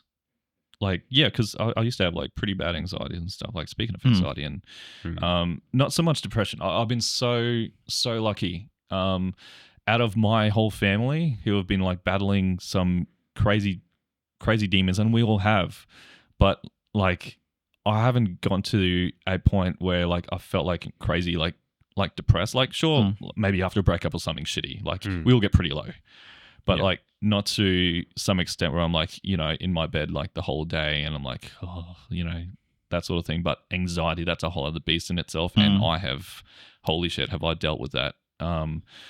So there was a period like after, so my parents divorced when I was like 12, and then I was going to Kerwin High briefly, doing music excellence in year 8. Went back down to Geelong, so my family was literally split in half. Yeah. So my sister, my dad, myself, down in Geelong in this whole like other like different education scenario. People, Victoria's fucking weird. And then there's my two younger brothers, and my mum, who I still love dearly, like up here as well. So we were split in half, and I was getting anxiety down there, separation anxiety. So my dad, luckily he was a tutor at the time. So after I left, they just discovered I wasn't able to finish my year of schooling down there at Belmont High in Geelong. So he actually homeschooled me for a bit, and then we actually moved. The best thing my dad did for me, like still to this day, was actually moving us all back up to Townsville so I could be with my family again. But I went back to Kerwin for year 9, and the whole like change from, you know, being in the same homeroom through that whole year, having like a triple, you know, block of like music on a Friday, that sort of thing. That's all gone. And in my mind, I'm like, I'll get to see all my friends again. But like after suffering anxiety from, you know, being in Victoria, coming back up and trying to like find my feet again in a school such as Kerwin High, not to shit on the school at all. Like, it was just the amount of like people around me that I had no idea. I didn't know anyone, and I felt like I had to make friends again. And that's when the anxiety attacks like started. And I just went to the office, and I'm like, I need to go home. Yeah. So from then on, they found out that I'll be better if I was like sort of like slowly fed back into the curriculum, like maybe do 1 or 2 lessons a week. But even I wasn't cool with that. I was like, I just don't want to be back there. I don't know what it was. So I actually did homeschooling over the air. They call it, school on the air, which is only for like rural kids, right? So like for kids out maybe Longreach or something like that to get an education. There's me and fucking Kerwin. Kelso. I was living in Kelso, like just like with a headset and a book, like doing Japanese or English or something like that. So I did that for like a year and a half. Yeah. Just to get a form of education because my anxiety was still like at a certain point. Yeah. So, and then I was like, I'm making no friends. And I was like in year 10 by then. I was like, so I just went to Ryan, and it was probably the best move because like I still have like good friends from Ryan. So from going to Ryan, finishing year 10, graduating, and that's when I started to find my feet again with like being able to come out, try to be funny or, show people that I can play drums okay as well. Yeah. So that's where I started branching out more and showing people that I could actually be in a band. And from leaving Ryan and then being in, like the local music scene, like doing the Entitled shows just out of high school. So it all just went from there, like from leaving Ryan and then like just getting my confidence back in general. Yeah. And I haven't really suffered anxiety since then too much. Like, honestly, maybe 3 weeks ago, I was telling my barber, Abby, bless you, like I was like, I'm actually feel like I might have a panic attack right now, kind of thing. Like I was in, it was after training as well, so I think it was probably due to the pre-workout. Yeah, and my session probably wasn't as rigorous as it should have been to like work through all that shit and get it out of my system, that sort of thing. So here's me sitting in a warm, like in a hair salon getting a haircut. And I'm just like, feel like I'm eating myself inside and like I'm about to explode. And I told Abby, I'm like, hey, like, can I go to the toilet or something right now? I need to like step away for a bit. Yeah. So yeah. And she was real cool about it. And then I think you just have to talk about that sort of stuff as well. Like if it's happening at that moment. Yeah. If there's someone around you, you could just tell them as like, hey, I feel like I'm gonna like die right now, or I feel like I might have a panic attack or an anxiety episode and that sort of thing. So it's the worst thing to like keep it inside, I think. So if there's like if I was having something right now, I'd probably be like, hey guys, like can we take a moment? Like I'm feeling like that sort of thing. Yeah, like just being more open about it and talking about it. Yeah, and then like coaching yourself to like, and then you have those inner monologues to like try to ride that wave out. Being like, anxiety is just purely based on thinking about something that's in the future that's not going to happen. Yeah, I think that's what people need to realize as well. Like anxiety is based on something like either before or after the current moment. So if you're like sitting here right now, sort of thing, and just like soaking it up, chances are you'll be okay. Yeah. That's crazy you say that. I was chatting to Mick from the Coffin Rockers a couple of weeks ago. Shout out to Mick. And he was just telling me one of the gigs they had at local gig, I'm pretty sure it was a local gig. I don't think it was their Japanese tour. Right before he was about to go on stage. Something he's done probably hundreds of times before. Yeah. Played over in Japan. Like a local gig is probably nothing as compared to someone, and he reckons, he just said to the boys, I think I'm having a panic attack. Yeah, right. And he's about to go out on stage, lead vocalist, lead guitarist, and same thing. Yeah, from memory, and correct me if I'm wrong, Mick, I think he just said like once he acknowledged what it was and just had his moment and worked through it in his head, he was okay. But just to acknowledge that, holy fuck, I'm having one right now, sort of thing. Yeah, but it's crazy that you came from that and now you're playing like massive, over the years, you've played massive festivals on stage. Do you think subconsciously that you liked drums from an early age because you were at the back sitting down, you weren't like right at the front, or no correlation at all? No, I think that's totally separate because these days I actually really like being at the front. Yeah. I think just the drums, I just love the look of them, the sound of them. Yeah. Like every now and then I'll remember how I felt about drums when I look at a drum kit. Like when I was like, 8 or 9, I'll be like, oh yes, that's awesome. I'm like, I'm playing that right now. Like, I would have dreamed to have a drum kit that I have today, as a kid, that sort of thing. But yeah, because my dad is a bassist, probably a drummer second sort of thing. Yeah. So when he saw that I was like, had some rhythm, that sort of thing, he got me a practice pad and sticks when I was 9. And then I would just abuse the hell out of that. Yeah. So for my 10th birthday, he got me like a cheapo like Century drum kit. Yeah. It was like a few $100s, which is huge. Like again, like going back to the money that we didn't really have growing up. Yeah. Living in Kelso and that sort of thing, and that in the housing situation, like I don't know how much the drum kit would have costed, but damn, like thanks. Like, yeah. like 100%. it's huge wonders for me these days. So I noticed you got paradiddle tattooed. I never seen the paradiddle tattooed on the. Yeah. Well, someone called me out the other day. It's like it's backwards. I'm like, okay, well, yeah, true.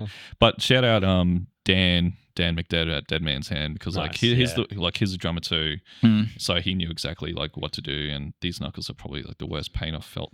And he did this freehand, this wolf one. I don't know if you could see it there. Yeah, so it's got drumsticks in its mouth. That's sick. Yeah, he did that like just this is all freehand. Yeah, that's awesome, man. Yeah, so he did all freehand. It's like, I'm gonna have drumsticks in the mouth like right now. Yeah. Like, oh shit. Do you have many people recognizing that as a paradiddle, or rarely ever? Like, oh fuck. Like musos and drummers, once I actually see what it's about. Yeah, but I think like it's when I fucking was rad. when I was more of a like little town rat, going to town and that sort of thing, like you'd have like a table of like chicks next to you at Cactus or something like that, and be like, "What's Laurel?" Or, and then I feel bad because I had to explain. It's like, okay, so I play the drums, and then in my head I'm like, she's not impressed. It doesn't matter. Yeah, and then chicks like guitarists. There's something called a rudiment and a paradiddle. It's like a warm up that you do. It's like guitar scales, but for a drummer, and you have to do this thing to get coordinated because it's mixing singles and double strokes. So a single stroke is one hand after the other, but a double stroke is like right, left. So when you do right, left, right, it's like a mixture of both a double and a single stroke. And once you get that, and then she's already gone. So So she's at the bar with another dude. Well, with a fucking guitarist or something. Yeah, definitely not a bass player, but yeah, man. But that's rad. That's so stupid though, because drummers are sick, dude. It's funny. Like, as a guitar, I know nothing about playing drums. I understand drums, but I don't know how to play them. The Drumeo series, where they get an artist to lay down drum tracks over, you'd obviously, That's some of the most fascinating things I've ever watched. Yeah. Every week I'm on that website trying to watch that, and like there's nothing online with the guitar that is even remotely interesting than what I find in those drum videos. So it's fantastic. Yeah, just to watch pros do their things. Like fuck. Yeah, I think drums just generally are.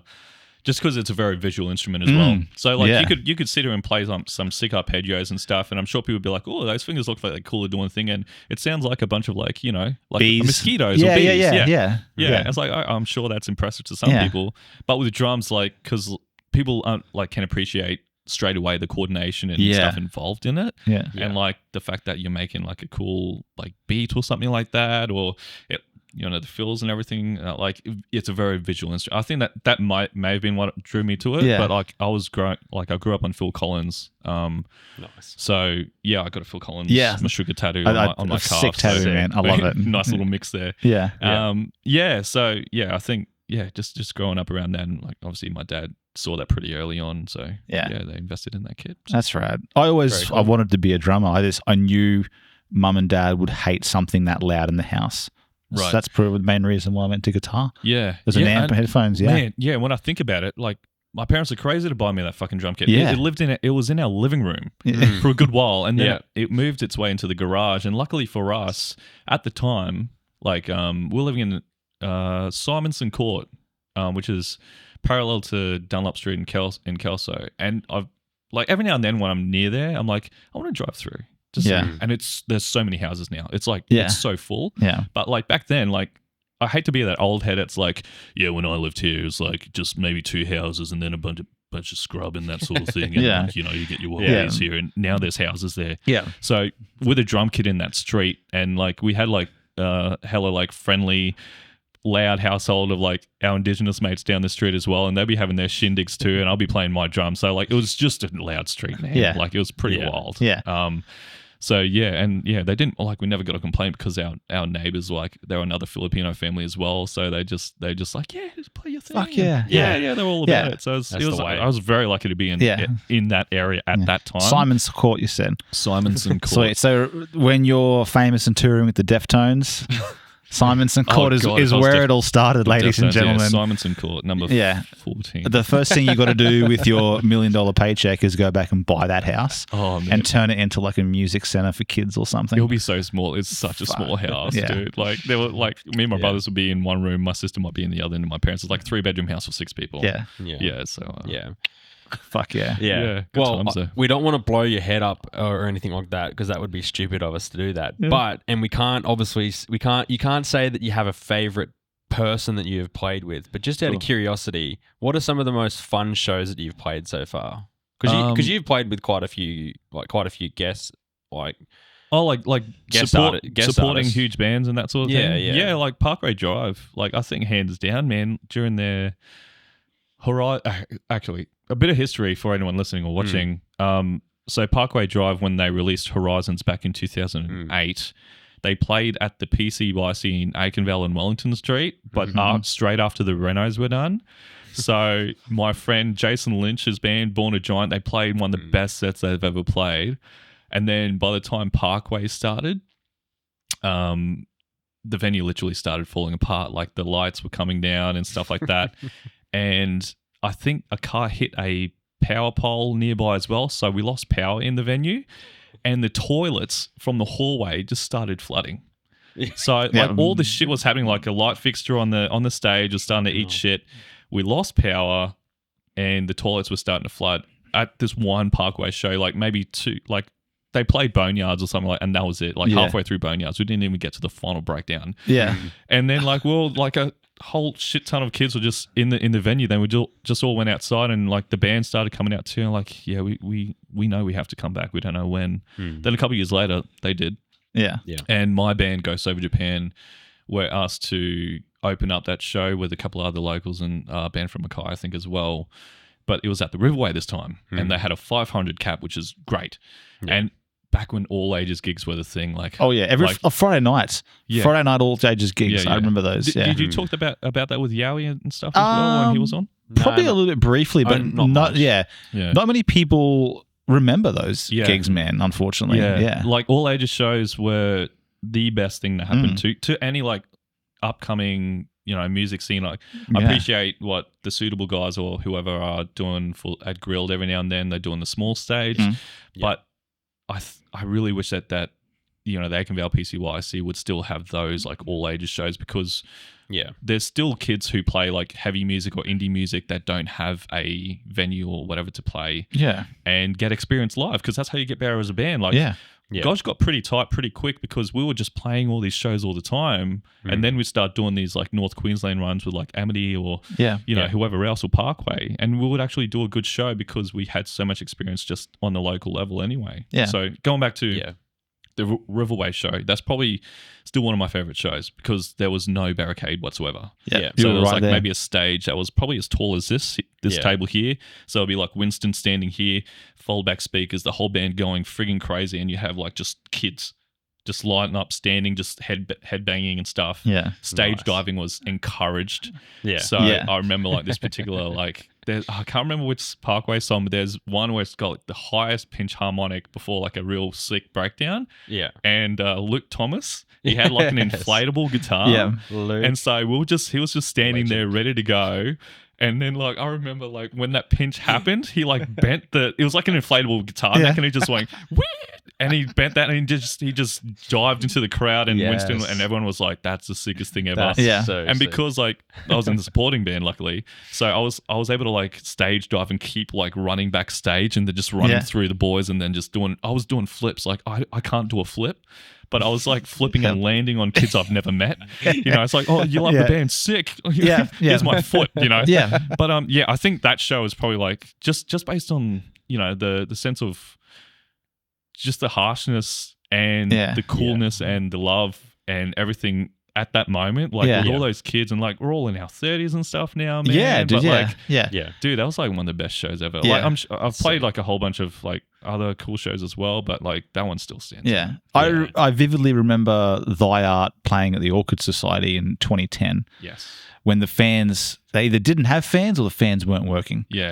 Sweaty. Hottest fucking thing I've ever been in. The roof was low. From memory, it was a last minute location change for whatever reason. I can't remember where it was initially, but I remember because I think Gosh won that bill as well. And with Thy Art, Signal, the Firing Squad was the other band. And I always look back at that, and I think where those guys are now, like 2010, playing this dingy, and I mean hot. Like they were like louvers from classrooms. Yeah. The louvers They were would open. vibrate because of all the bass booms on the SPD pad. So Zero fans, Yeah. and just to see where they are now, and like you were saying, then Parkway, from the PCYC Aiken Vale to just some of the biggest stadiums. It's like, and all those fans back then, all those kids watching those bands were like inspired. So, you know, half of those little kids could have gone to Brisbane or to other main cities, started a band, and they could be just as big one day. Yeah. And I'm sure some of those, like, well, down south especially, like, you know, some of those kids, you know, who took on that whole inspiration from, especially those 2 DVDs that Parkway released. Like, I love watching, like, I'd almost have a band meeting specifically designed to watch those, just so we can get rejuvenated in our motivation and be like, okay, what do we need to do? Like, when we actually had band meetings back in the day. Yeah. Because I felt I was like in charge of guys. Like, I'm a control freak sometimes. I'm like, okay, boys, we need to do this, and like we record this, and then, you know, try and get supports here and here and here. Yeah. So I kind of miss that actually, but I miss all ages shows. Like, I wish there was a way that we can just bring them back, man. Like, I don't know what's required to do that, the legalities and logistics of, like, you know, trying to have a show that just school age kids can just like play some breakdowns and stuff, man, and just, you know, like, I don't even know if I'm sure they're there. It's just that the whole, with technology and stuff these days, everyone's in their bedrooms making some dope music anyway, but it's like, have you played with, you know, 4 other people at least? You know? So, I remember quite a few years ago, you did put up a post asking for all those old Townsville bands to either send you hard copies of songs, or were you making like a CD or something? It was a Dropbox. So it still exists. It's I think it's called Homegrown or something like that. So I tried to get as many people with either hard copies or the files downloaded on their computer from EPs and MySpace rips and stuff like that. And I try to categorize it by just the band names essentially. It still exists, and it has like some real old gold in there too. Nice. So Mysterious Canvas, Courting Pandora, Red Ribbon Army, like dude. My Cat Drinks Tap Water. Like there's some real, and it's not all metal too. Like that's the thing. Like, that's everything. That's when like the Middle East guys would play on the same bill with my metal band, like my old metal band, Jumpstart Genocide. Like it would just be the most random bill, and I loved that as well. Like you'd have like some awesome indie folk band, you'd have some goth rock band, you'd have like these techno sort of kids with like weird fringes and shit, and it would just be like a big love fest as well. And we're all still in school. That's the thing that drives me crazy to think about. Like, none of us are out of school apart from maybe the organisers, or helping to piece together the show. But we're all like, you know, we're all kids, and like to think that we were just like making that kind of music, or like having those kind of shows and that support back then is huge. So like, you know, we could rattle on about the nostalgia of it all, but it's it was so good. It was good. We need to get an episode where we have like one member of each of those bands just come on and just have a round table. Well, I tried, like I did do the North Noise podcast for a bit. I only did 2 episodes, and then I think I got real busy when I started doing more radio work anyway. But I was trying to like get in touch with like old bands from back in the day and like bring them on and that sort of thing too. But I mean, there's still ample time to bring it back, because there's still people around and happy to talk about it too. So. Yeah. Definitely something to look forward to, man. Yeah, dude. Yeah, music's awesome. Yeah.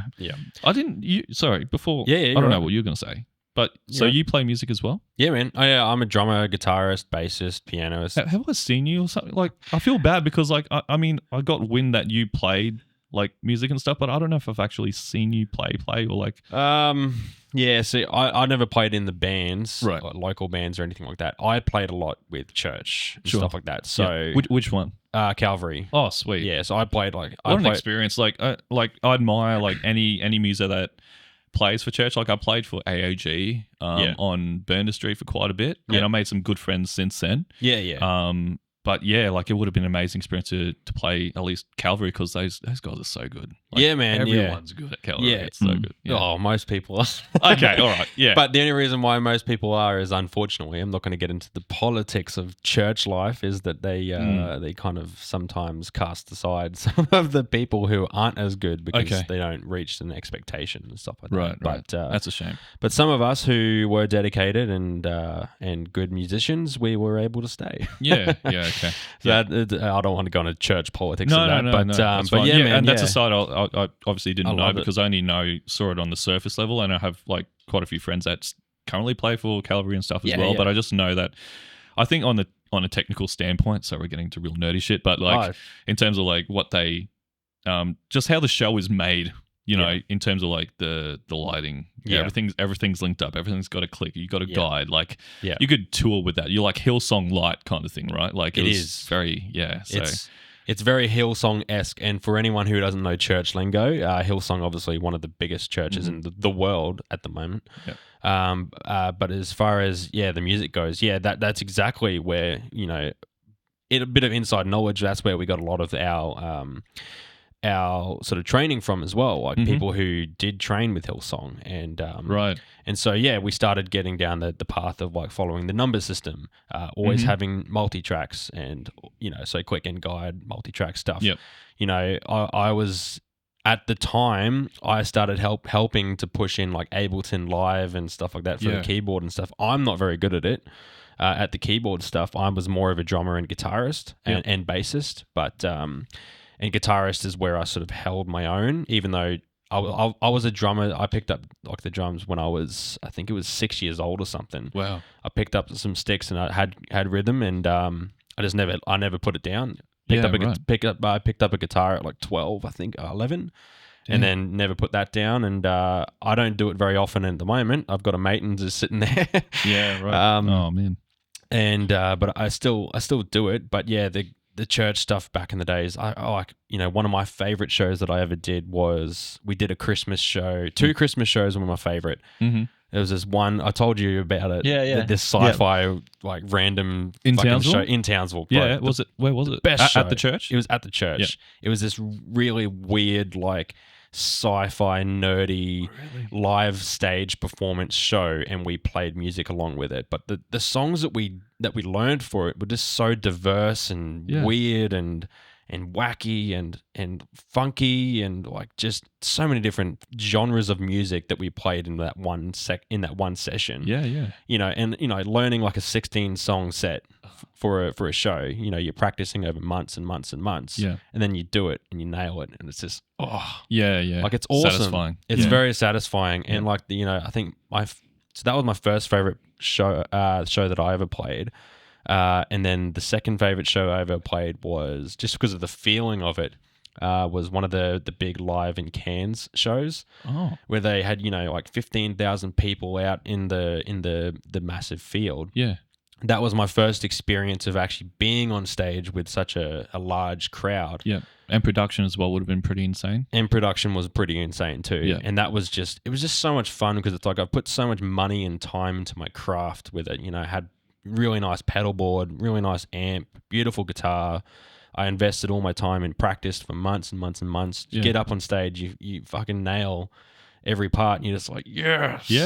And you feel like you're a part of something, you know? It's cool. So that's why, like, I would totally still do more if I had the opportunity, but I just haven't chased it because I have a lot else to do. So life, for sure. It was life. Are you still in the church these days? No. It's been a few years, I imagine, or it's been a few years. Yeah. I've sort of touched on it a little bit on the podcast, but I haven't been in the church community for a few years now. So, but but I still appreciate the music. Yeah, for sure. I think that's one thing I'm like. Again, like I see myself as like I was baptized as a Mormon myself, and then I went on some hectic journey with my dad after he left the Mormonism church, like up here, the LDS temple, and he went to like, we did the Baha'i faith for a bit. We did bloody Greek Orthodox. We did Catholic. We did Anglican. So, and I was there for the whole ride with him. So I think in terms of like my religious understanding, and not empathy, but just like I guess understanding. Or like, that's right. You know, I'm able to see things for what they are, and I'm cool with, you know, I'm cool with it. Like, exactly. It's not, I'm not judging or anything like that. Like it, and I see, and I loved the experience because it was like actually like yeah, it was kind of eye opening, and I'm really glad I went on that like little trek with my dad to, especially the Greek Orthodox Church. The one in the city there near those car dealerships. I don't know if you've ever been in there. It smells amazing, by the way. There's so much incense, it's not funny. But when you walk in, you kiss one of the photos and stuff, and there's also like it's just so cool and echoey. The acoustics in there are like amazing. Yeah. Like it's a sensory journey to be in there. I get why people just sit in there. Like all the sermons are in Greek, and it's amazing. And then I've been to Calvary a couple of times. My dad used to go to the choir. He used to be part of the choir for a bit. Oh, nice. Forever ago. Yeah. I didn't know anyone. I wasn't consistent back then, but yeah. So I mean, I'm pretty open minded with that stuff. So yeah, that's why I ask about your experience with it and stuff like that too. Yeah, so, no, that's awesome, man. Really, really cool. It's been a journey, for sure, man. But yeah, as far as when it comes to religion and stuff like that, I'm in the same boat, man. I have all the respect for every religion. Yeah, and that's every religion. Like my Christian friends will still question me about my life choices now, but I'm like, I still appreciate your opinion. But I don't live like that anymore. Yeah, for sure. You know what I mean? Yeah. And if they're a good Christian, they could obviously understand that and like love you for who you are anyway. Like that's the whole basis of any good religion, is like hopefully understand. Like I know that some are a bit more intense than others, and they totally like don't want anything to do with you if you're not a part of it, Jehovah's Witnesses. So yeah. Anyway, how about you? I know we're getting into like a random religious. No. But have you been involved in any churches or like dabbled or anything? Okay. No. That's fine. Not at all. Yeah. Totally. Yeah. Cool. But I got no problem. Some of my best friends growing up were religious sort of things. So no dramas at all there. Out of all the years that I've done, like been involved in like different religions and stuff, like I'm probably like agnostic now, which is like the lazy man's atheist. Yes. So because I can't like justify not anything. We're just like purely based like boom explosion, we're all here, like there's too many like crazy experiences or like that sort of thing too. Not to think that there's something, and I love the idea of like a thing, and that can still connect us and like the universe or whatever, and magic and unicorns and shit. It's cool. I like having that sort of thought anyway. So anyway, I don't know where I'm going, but oh mate, that just sounds like a good D&D night to me. Yeah. Fucking Dungeons and Dragons, wizards. I've never magic. played it. Oh mate, it's the coolest shit. Is it? Yeah, it's awesome, man. Anyway, is it? It is. I trust you. If you like acting, mate, you'd love it. You'd love that shit. Yeah, but at the same time, sometimes I'm like, actually, I'm being a bit more open-minded these days, because after going to the medieval festival this year, which was amazing, and it was actually really wholesome, because like, I mean, I dressed up and stuff too, but I think like when, back in the day, I was probably a bit more judgy about people like that and like cosplayers or whatever else. I'm like, what is this cringy stuff, like, and I think social media was a big player in that, because they'd always give shit to people that like dressed up or acted a certain way. And then I started working, not to relate them directly, but like I know where you're going with this. Yeah. I was waiting for it. No judging. Working in the disability sector has totally opened up my mind, but not saying that people that dress up or like do cosplay are like, no, they're not disabled or anything like that. I'm just saying it's opened my mind to the spectrum of just humans in general. And what we go through our experience and what we do to make ourselves feel cool and, and just feel more as a human, or not even as a human, like whatever the fuck you want to be. That's awesome. So I think... That's what I'm saying. I know what you mean. I knew. I fucking love that. You're like, he's going to say it. He's going to say it. He's going to say it. He's going to assume that everyone that does cosplay is disabled. Well, it's not the case. Current affairs on the phone. I'm just saying, who's that like, gentleman? Yeah. No, this just in Townsville News Flash. Everyone is autistic. No, fuck me. Well, I mean, we're all on the spectrum somewhat. Like, we're all not down the line. Those people are fucking boring. Yeah. What I took away from what you were getting at is what people do to make themselves happy. If it's not hurting anyone else, or then I've go for it. Rid like whatever fucking ego I've attached to like judging those kind of people, because it's not affecting me at all. And I think even social media these days, like they do those things kind of ironically.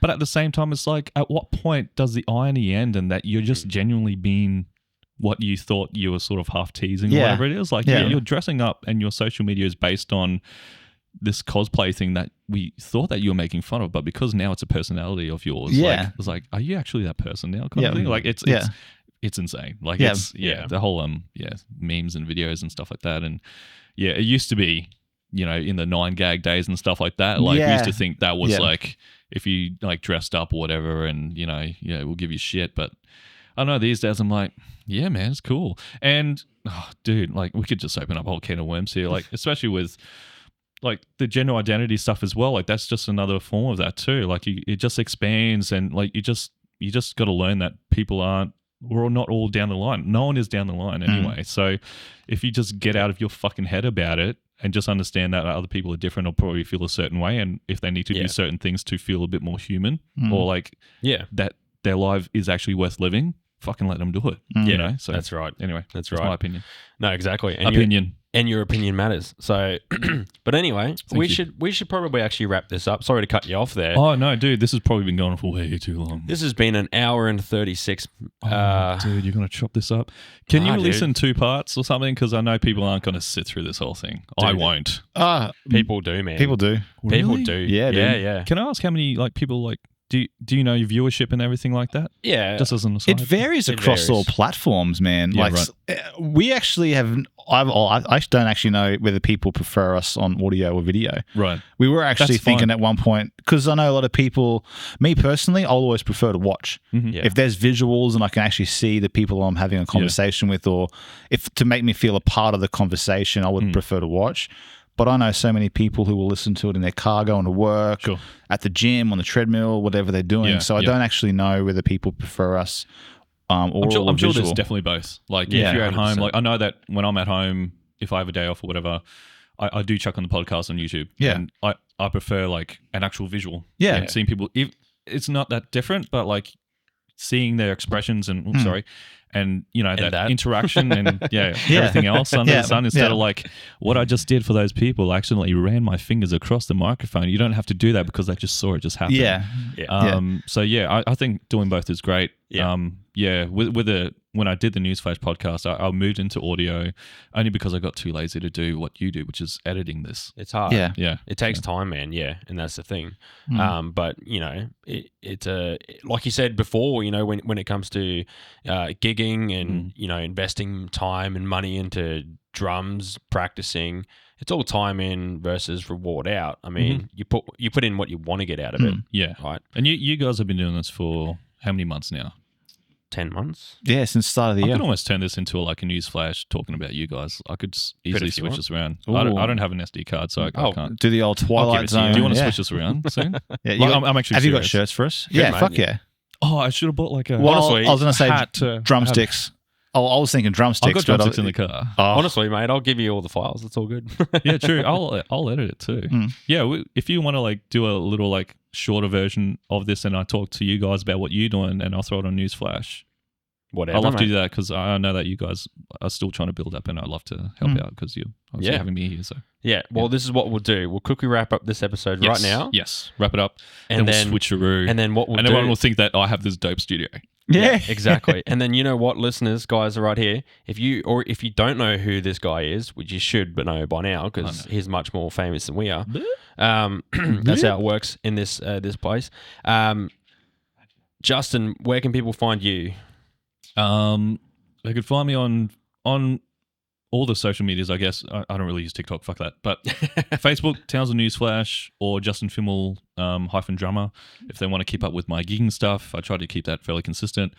On Instagram at FimDrums or TSV Newsflash, all one word. That's the main two. But yeah, it seems to be working pretty well for what it is. Yep. Perfect. Yeah. Incredibly well from what it is.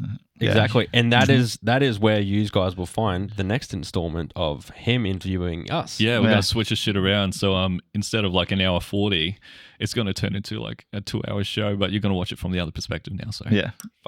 yeah. Well, thanks for having me. Yeah, this is. No, you're welcome, man. Thank you for having Us. I guess, on the next episode of What's your. up, Yeah. dude? Yeah. I don't know what. Yeah. Okay. Thank you for presenting us this business opportunity. It'll be very lucrative. Yeah, thanks for coming. Hopefully. Yeah. I'll have more of a. Yeah, I'll come out with a better proposal next time. Yeah. Fuck. We'll make sure to get people on board so that you can make more money. Thank you. No, Thank you. You're welcome. We know how this works. It's all Yeah. good. So much. You're so welcome. And look, everyone who's listening, all of the stuff for us is down below. You know the drill by now. And if you don't know who we are, then like I said, still go down below. All the links are there. So Yeah. Thanks very much, guys. Thanks. See you next time. See ya. Bye.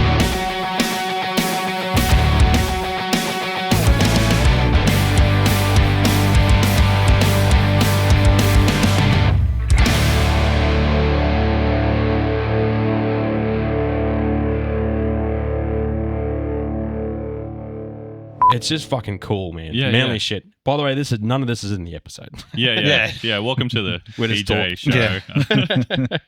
Yeah, it's just it's insane to me, like that whole blacksmithing kind of thing. Like, you know, back in the day that was like the norm, right? You just have your sweaty guy with the apron just being Yep. Beads of sweat dripping down, like manly shit. hands in flame trying to get shit. Yeah. Manly shit. Yeah. Manly shit. Yeah. Now it's like you hurt my feelings. Don't say that. Yeah. We'll we want to do a quick little gag at the start of this, and that's going to be our intro, and then Am I involved in it, or am I just watching this happen? you just watch it happen. Okay. Mate. It's all good. You're going to be involved if you want, mate. And then Benny. Does this matter?